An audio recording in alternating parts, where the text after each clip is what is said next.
LP, UP, CATET, Education and Child Psychology, Class 23 and 24, Model Questions. First one, സാമൂഹികരണത്തെ സ്വാധീനിക്കുന്ന പ്രഥമ ഘടകം കുടുംബം. Second one, മനോസാമൂഹിക വികാസ സിദ്ധാന്തം ആവിഷ്കരിച്ചത് എറിക്സൺ.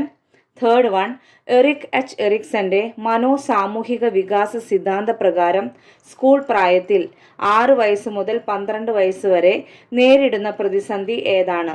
ഊർജ്ജസ്വലത, അപഹർഷത.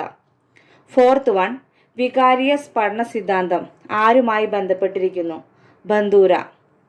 ഫിഫ്ത്ത് വൺ, എറിക്സന്റെ അഭിപ്രായത്തിൽ ആദ്യ ബാല്യം മനോസാമൂഹിക വികാസ സിദ്ധാന്തമനുസരിച്ച് ഏത് ഘട്ടത്തിലാണ്? മുൻകൈയെടുക്കൽ, കുറ്റബോധം.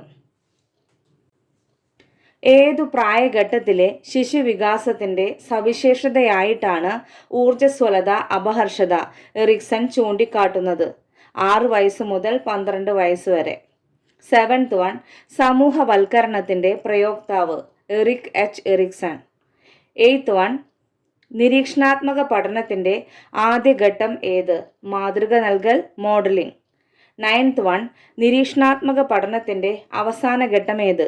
അഭിപ്രേരണ, മോട്ടിവേഷൻ.